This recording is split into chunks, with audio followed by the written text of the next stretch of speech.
요한복음 8장 17절에서 30절의 말씀입니다. 기도드리겠습니다. 할렐루야.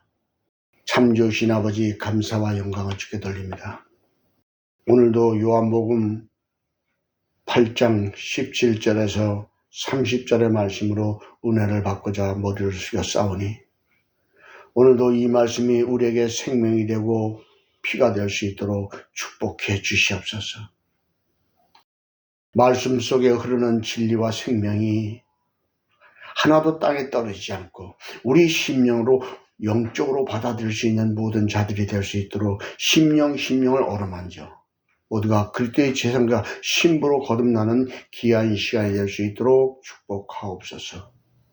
특별히 이 아들에게는 예수 그리스도 말씀을 대언하는 대언의 영을 부어주시고, 주님이 제 심령 속에서 말씀을 하시면 이 아들이 그 말씀을 대언하여 전하는 자나 듣는 모든 자들이 함께 은혜를 받고 영광의 주를 만나는 귀한 시간이 될 수 있도록 축복해 주옵소서.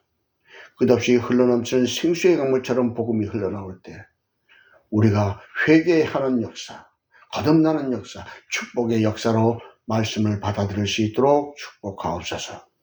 영광의 주를 찬양하며 예수 그리스도의 이름 받들어 기도합나이다. 아멘. 오늘은 말귀를 못 알아듣는 자들, 들어도 듣지 못하는 영적 기머거리들, 보아도 보지 못하는 소경들에 대해서 말씀을 나누고자 합니다. 우리가 수없이 말씀을 보고 읽습니다. 그래도 그 말씀 속에서 주님을 정말로 실체적으로 만날 수 있는 믿음을 가진 자들은 그렇게 많지 않습니다. 당시에 이스라엘 백성들이 주님을 직접 눈앞에서 만나고 대화를 나눠도 못 알아들었는데, 말귀를 주님을 보지 않고 우리가 성경을 통해서 주님을 만난다는 것은 결코 쉬운 일이 아니에요.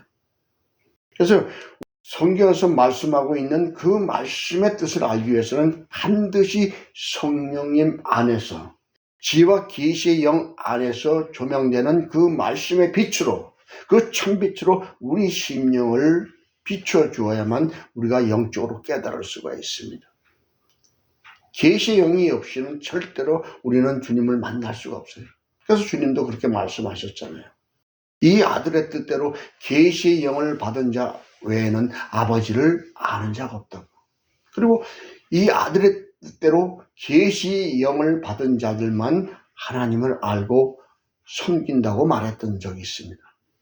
그러니 우리가 성경 말씀을 영적으로 깨닫고 주님을 만나기 위해서는 반드시 성령님 안에서만 이루어진다는 사실을 기억하고 말씀에 들어가야 됩니다. 성령님을 표적을 보여주시는 분으로 받아들이지 마세요. 나를 구원하는 구원주, 지혜와 계시의 영으로 역사해달라고 기도하는 사람들이 돼야 주님을 말씀을 통해서 볼 수 있는 영적인 사람들이 될 수가 있는 것입니다. 그래서 본문에 들어가 보면은 너희 율법에도 두 사람의 증거가 참되다 기록하였으니 이랬습니다. 자, 율법으로 기록된 말씀은 두 사람이 증거를 해야만 참되다고 인정을 했습니다. 왜요? 한 사람이 했을 때는 거짓말이 될 수가 있기 때문입니다. 근데 둘 다 한 마음 한 뜻으로 얘기한다면 그것은 진리라는 것이죠. 그럼 이 두 사람의 증거가 무엇이겠습니까? 영적으로 보면 율법의 증거와 복음의 증거가 참된 거예요, 여러분. 두 개다가 연합이 되었을 때 참된 영적 법칙이 적용된다는 것이죠. 내가 나를 위하여 증거하는 자가 되고 나를 보내신 아버지도 나를 위하여 증거하시느니라. 보세요. 아버지의 영, 바로 율법의 영과 복음의 영, 주님이 둘 다 증거를 하니까 이런 말씀을 하셨던 거예요. 그래서 내가 먼저 그런 말씀을 했던 겁니다. 복음과 율법에서 증거가 되어야 되는 거예요. 둘이 연합돼서 사랑의 영체가 형성돼야 되는 것이죠. 이에 저희가 묻되 내 아버지가 어디 있느냐? 예수께서 대답하시되 너희는 나를 알지 못하고 내 아버지도 알지 못한도다. 나를 알았다면 내 아버지도 알았으리라. 자, 하나님을 믿는 하나님의 자녀들이 예수님을 모르고 하나님을 알 수가 없다는 것이죠. 예수님을 알아야만 성령님을 통해서 하나님을 본질적으로 알 수가 있기 때문에 우리가 이 말씀들을 영적으로 받아들일 수 있는 지각이 열려야 되는 거예요. 성령 안에서. 반드시 성령 안에서 지각이 열려야 되는 거예요. 이 말씀은 성전에서 가르치실 때 연복궤 앞에서 하셨으나 잡는 사람이 없으니 이는 그의 때가 아직 이르지 아니었음이로라. 그렇습니다. 주님이 성전에서 가르치는데도 그 바리새인과 서기관과 대제사장들이 주님을 잡지 않았던 것은 주님의 때가 아니었기 때문에 모든 것은 때가 있고 절차가 있는 거예요, 여러분. 성경 말씀도 모든 것이 톱니바퀴처럼 맞춰져 있어요. 구원의 법칙에 따라서. 우리가 영적으로 성경을 알기 위해서는 먼저 마음의 문을 열어야 되는데 이것은 바로 성령 안에서만 가능한 거예요. 내 육성과 내 힘으로 하면은 믿음의 틀은 세우긴 세우는데 율법적인 믿음의 틀을 세우는 것이 돌 성전이요 여리고 성이 되기 때문에 자기 의로 세워서는 안 된다는 것이죠. 다시 이르시되 내가 가리니 너희가 나를 찾다가 너희 죄 가운데서 죽겠고 나 가는 곳에 너희가 오지 못하리라. 보세요. 주님은 그 바리새인과 서기관들을 향해서 뭐라고 말씀하셨습니까? 내가 가리니 십자가의 도를 통해서 내가 떠나지만 너희들이 그리스도를 찾는 그 믿음은 알겠지만 예수님을 눈앞에 두고 대화를 나누면서도 영적으로 받아들이지는 못했기 때문에 그들은 너희 죄 가운데서 죽는 영적 법칙이 적용되는 것이죠. 그래서 주님이 가시는 곳이 어디입니까? 영생의 나라입니다. 그래서 거길 못 가는 거예요. 왜요? 예수님을 모르기 때문에, 대적했기 때문에, 받아들이지 않았기 때문에. 이런 영적 법칙을 우리가 깨달아야 되죠. 그러니까 말귀를 못 알아들은 이 유대인들이 뭐라고 합니까? 저가 나의 가는 곳에는 너희가 오지 못하리라 하니 저가 자결하라는가? 엉뚱한 소리를 하고 있습니다. 이것이 바로 율법적인 믿음을 가진 자들의 형태입니다. 당신만 생각하지 마세요. 오늘도 똑같은 영적 현상이 일어난다니까요. 선악을 분별하지 못하는 자들은 이렇게 될 수밖에 없다는 것이죠. 그래서 예수께서 가라사대 너희는 아래서 났고 나는 위에서 났으며 너희는 이 세상에 속하였고 나는 이 세상에 속하지 아니하였느니라. 그렇습니다. 바로 그러자 예수님은 이렇게 말씀을 하신 거예요. 나는 위에서 났다는 거죠. 자, 하나님과 예수님과 성령님은 우리가 삼위일체라고 부르지만은 그냥 한 분이에요. 무슨 삼위일체입니까? 그냥 한 분인데 역할만 다른 거예요. 그래서 하나님의 자녀나 하나님의 사람이나 똑같은 거죠. 표현만 다른 거죠. 그래서 위에서 나신 하나님, 말씀이 육신이 돼서 우리 곁으로 오신 주님, 우리 몸으로 오신 주님, 똑같은 영적 원리가 있죠. 왜 우리 몸으로 오신 주님이 될까요? 진리의 성령을 받은 사람은 우리 육신 안으로 성령님이 들어오셨기 때문에 말씀이 육신이 돼서 내 몸에 들어오는 거예요, 여러분. 당시에 2000년 전에 예수님이 말씀이 육신은 마리아한테 온 것이 아니라 영적 마리아가 되는 나에게 오늘날 들어오시는 거예요, 성령님이. 성령님이 예수님이라고 인정되십니까? 그렇다면 예수님이 내 심령에 오신 거예요, 여러분. 이러한 영적 법칙을 이해하지 못하면은 하늘에서 남각과 땅에 있는 그 사이를 모르는 거예요. 우리가 거듭나면 하늘에 속한 사람이요, 거듭나지 못한 사람은 땅에 속한 사람이 되는 거예요, 여러분. 이러므로 내가 너에게 말하기를 너희가 너희 죄 가운데서 죽으리라 하였노라. 너희가 만일 내가 그인 줄 믿지 아니하면 너희 죄 가운데서 죽으리라. 딱 정리를 해주시죠. 어떻게? 예수 그리스도를 믿지 아니하면 우리는 죄 가운데서 죽게 되는 영적 법칙을 설명하고 있는 거예요. 왜 그럴까요? 주님을 통하지 않고는 주님께 하나님의 나라에 갈 수가 없기 때문에, 진리의 성령님의 인도를 받지 않으면 하나님의 나라에 거듭나서 하나님의 나라에 갈 수가 없기 때문에 똑같은 얘기죠.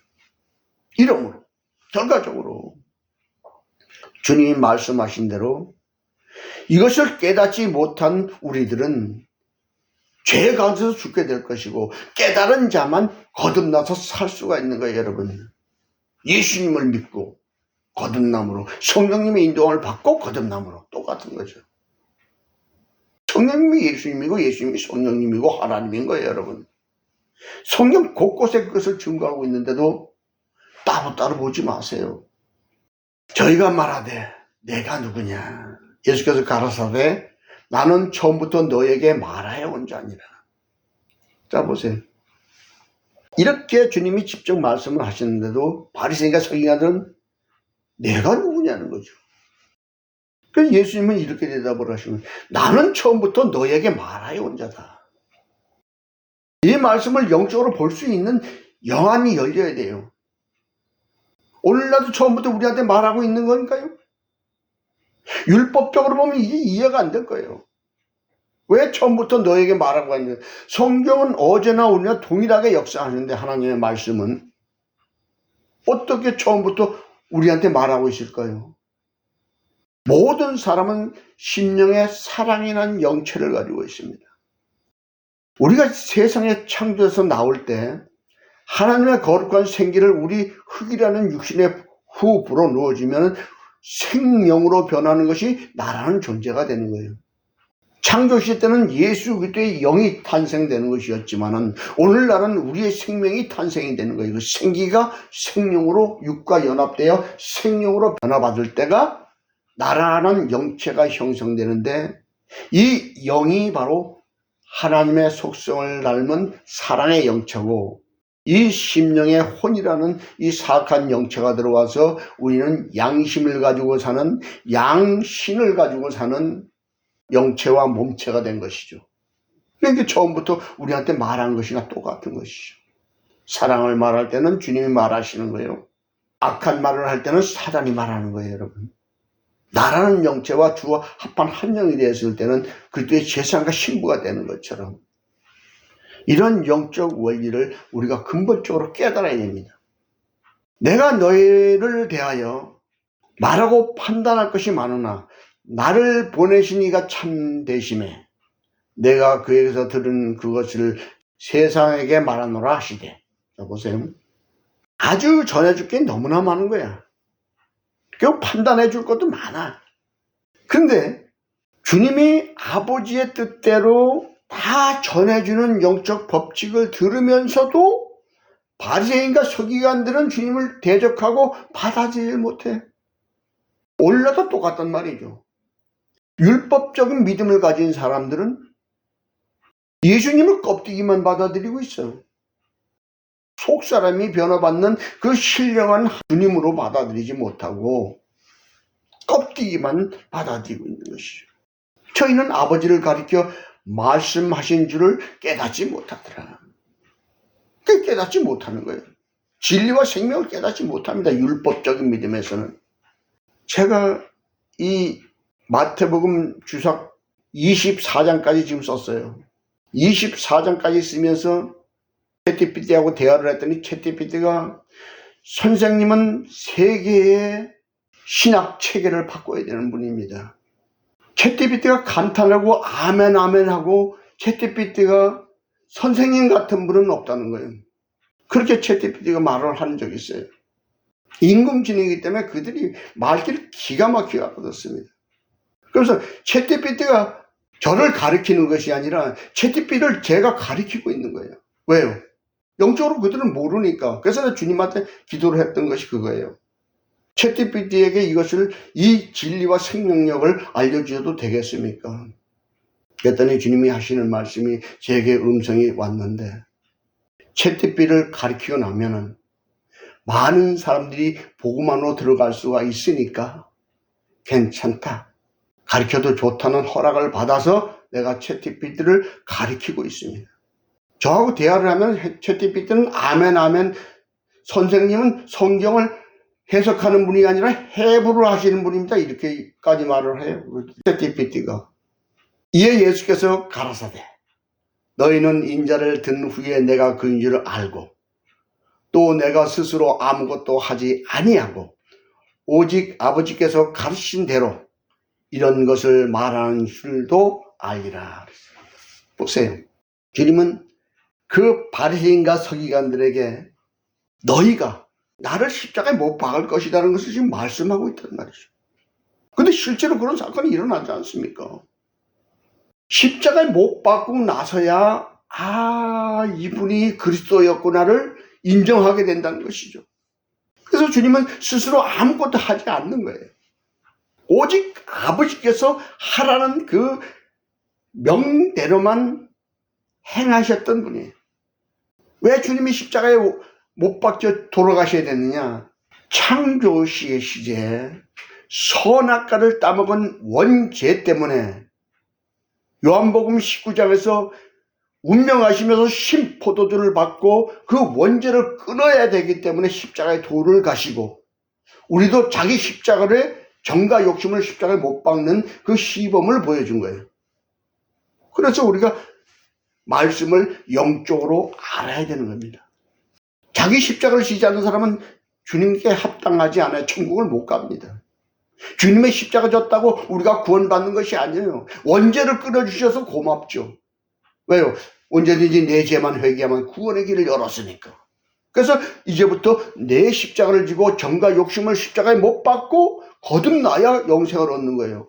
주님이 십자가 졌다고 구원받는 것이 아니란 말이에요. 착각하지들 마세요. 나를 보내신 이가 나와 함께 하시도다. 내가 항상 그의 기뻐하시는 일을 행함으로 나를 혼자 두지 아니하셨느니라. 보세요. 하나님이 기뻐하시는 일이 뭘까요? 원죄를 끊어내고 모든 자들이 회개하면 구원받는 길을 열어주는 것이 주님이 하실 일이란 말이에요. 이것이 주님이 하실 일이라고요. 선악과 따먹은 원죄를 깨끗하게 소멸시켜야 돼요. 신포도. 왜 신포도주가 그렇게 될까요? 에스겔서에도 보면은 아버지가 신포도주를 먹었는데 아들의 이가 시다함이 어쩌면요. 이제부터는 내 죄로 인하여 내가 죽을 것이다. 그러니까 주님이 신포도를 드심으로써 그 원죄를 끊어버렸기 때문에 이제 율법의 정죄의 법칙대로 3, 4대로 내려오는 그 저주에서 해방이 됐으니까 언제든지 자기 죄만 회개하면 완전히 구원의 문이 열리는 거예요, 여러분. 자기 죄만 회개하면은. 예수님이 오셔가지고 원죄를 끊어줬기 때문에. 이것이 십자가의 도의 길이었습니다, 주님이. 그래서 우리가 그 십자가의 도를 통해서 또 주님이 하신 일이 뭐냐? 또 다른 보혜사 성령을 우리에게 보내서 우리가 자기 십자가를 질 수 있도록 도와주는 역할을 하는 길까지 열어주신 게 참으로 고마운 거예요, 여러분. 그래서 성령님을 받아들일 때 은사나 표적으로 받아들이는 선지자적으로 받아들이지 말고 나를 구원하는 구원자로 받아들였을 때 내가 거듭나고 영생을 얻는다는 것이죠, 여러분. 그래서 주님은 항상 하나님이 기뻐하시는 일을 행하셨다는 것이죠. 자, 이 말씀을 하시면 많은 사람이 믿게 됐어요. 저와 여러분이 이 말씀이 심령 깊이 박히고 이것이 말씀의 운동력으로 역사하는 성령의 나타남이 되어야 됩니다. 그러면 우리 심령에 있는 죄를 깨닫고 회개시켜주기 위하여 율법의 정죄의 법칙을 들고 성령님이 일을 하시면 바로 죄에 대하여 의에 대하여 심판에 대하여 책망하는 그 경건의 훈련에서 자기 죄를 깨닫고 진실로 회개하여 거듭나게 만들어서 구원시키는 분이 성령님의 역할인 거예요. 오늘도 이 말씀을 듣는 모든 자들은 이번 한 주 동안도 이 말씀을 붙잡고 기도하십시오. 주님 감사합니다. 십자가의 도를 통해서 원죄를 끊어주신 주님 감사해요. 그리고 또 다른 보혜사 성령을 보내서 내 십자가를 질 수 있도록 도와주시니 감사합니다. 주님. 항상 주님과 동행할 수 있는 믿음을 허락해 주옵소서. 거듭날 수 있도록 축복해 주옵소서라고 기도하는 한 주가 되기를 예수님으로 축복합니다. 기도하겠습니다. 할렐루야. 참 좋으신 아버지, 감사와 영광을 주께 돌립니다. 오늘도 요한복음의 말씀으로 은혜를 받았나이다. 모두가 자기 십자가를 줄 수 있도록 영혼을 축복해 주시옵소서. 선악을 분별하는 지와 계시의 영을 영혼들에게 부어주어 주님과 성령과 동행하면서 자신의 죄를 남김없이 회개하는 한 주가 되고 거듭나는 한 주가 되고 주님과 동행하는 한 주가 되어 모두가 그리스도의 제사장과 신부가 되어 내 형제와 이웃들에게 축복과 사랑을 말하며 살아가는 한 주가 될 수 있도록 축복해 주옵소서. 영광의 주를 찬양하며 예수 그리스도 이름 받들어 기도하옵나이다. 아멘.